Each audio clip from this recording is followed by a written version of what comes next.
Hello बच्चों, let's read the question. 29.5 milligram of an organic compound containing nitrogen was digested according to Gelder's method, and the evolved ammonia was absorbed in 20 ml of 0.1 molar HCl solution. The excess of acid required 15 ml of 0.1 molar NOH solution for the complete neutralization. The percentage of nitrogen in the compound is 29.5, 59, 23.7 और 47.4। ये हमें बताना है। Question में क्या बोल रहा है कि एक ऑर्गेनिक कंपाउंड है जिसका वैल्यू भी हमें दिया हुआ है 29.5 मिलीग्राम। जल्दास मेथड यूज किया जा रहा है। तो एमोनिया इवॉल्व हो रहा है। एमोनिया किसमें इवॉल्व हो रहा है? 20 ml, ये जो हमें डेटा दिया हुआ है एसिड की और ये बेस की।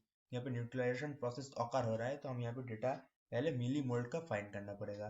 तो HCl का मिली मोल कितना हो जाएगा? मिली मोल का फॉर्मूला क्या होता है? कॉन्सेंट्रेशन जो होता है इनटू वॉल्यूम की। तो concentration multiplied with volume. Concentration यहाँ पे कितना दिया हुआ है? HCl की 0.1 मोलर और वॉल्यूम कितना दिया है? 20। यहाँ से मिलीमोल कितना जाएगा HCl की? 2 मिलीमोल। 2 मिलीमोल यहाँ से हम लिख लेंगे। अब हमें NaOH की भी फाइंड करना है। NaOH को भी सेम हम अप्लाई करेंगे, concentration multiplied with volume. Concentration कितना दिया हुआ है हमें यहाँ पे? NaOH की 0.1 मोलर और वॉल्यूम कितना दिया हुआ है? 15 ml की। तो यहाँ से भी आ जाएगा कितना? NaOH की मिलीमोल, सॉरी ये आ जाएगा 1.5, ये आ जाएगा 1.5 मिलीमोल। तो यहाँ पे ये बोल रहा था कि अमोनिया तो ये एब्जॉर्ब कर रहा था, तो कितना अमोनिया का मोल होगा ये हम इजीली फाइंड कर पाएंगे। Millimole of ammonia, ammonia millimole of ammonia कितना हो जाएगा जब हम ये HCl का जितना मोल मिलीमोल था उससे हम ये इसका माइनस कर देंगे, क्योंकि इसका न्यूट्रलाइजेशन प्रोसेस ऑकर हो रहा है। उसके बाद जितना बच रहा है वही होगा अमोनिया की। तो ये क्या हो जाएगा? 2 माइनस 1.5 मतलब कितना? 0.5 मिलीमोल। अब हमें यह भी पता है मोल इज इक्वल टू क्या होता है? मोल इज इक्वल टू होता है mass divided by molecular weight of that compound. अब हमें क्या निकालना पड़ेगा? अब हमें निकालना पड़ेगा नाइट्रोजन की मिलीमोल, जो कि NH3 में है। यहाँ पे हम किससे मल्टीप्लाई कर देंगे? यहाँ पे हमें मास निकालना है एक्चुअली। तो ये इसको हमें मास निकालना है। तो मास अगर निकालना है तो मॉलिक्यूलर वेट को हम किससे मल्टीप्लाई कर देंगे? मिलीमोल से। मिलीमोल हमें कितना निकला है यहाँ पे? 0.5। और मॉलिक्यूलर वेट नाइट्रोजन का कितना होता है? 14। यहाँ से कितना आ जाएगा? 7 मिलीग्राम। अब हम प्रोसीड करेंगे हमारे नेक्स्ट स्टेप की तरह। तो परसेंटेज जो होगा, परसेंटेज ऑफ नाइट्रोजन हमें यहाँ पे फाइंड करना है। तो ये कितना हो जाएगा?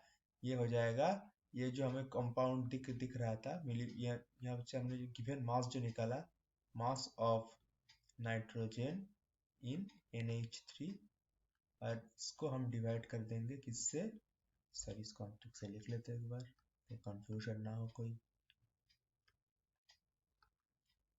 और डिवाइड कर देंगे मास ऑफ ऑर्गेनिक कंपाउंड से। मास ऑफ ऑर्गेनिक कंपाउंड, यहाँ से हमने यूनिट नहीं चेंज किया क्योंकि यूनिट तो लास्ट में कट ही जाएगा। तो सॉरी, यहाँ पे इसको मल्टीप्लाई भी करना पड़ेगा 100 के साथ, तभी परसेंटेज में आ पाएगा। तो ये क्या हो जाएगा? इसको हम यहाँ पे पुट करेंगे। Mass of nitrogen in NH3 कितना मिला है हमें? 7 मिलीग्राम। 7। और यहाँ पे मास ऑफ ऑर्गेनिक कंपाउंड कितना है? 29.5 मिलीग्राम। इसको मल्टीप्लाई करेंगे 100 के साथ, तो परसेंटेज ऑफ नाइट्रोजन हमारे पास आ जाएगा। इसका वैल्यू कितना होगा? इसका वैल्यू होगा अप्रॉक्स 23.7%। तो हमारे पास इस क्वेश्चन का करेक्ट आंसर क्या हो जाएगा? C option 23.7%। I hope you understood it well. All the best.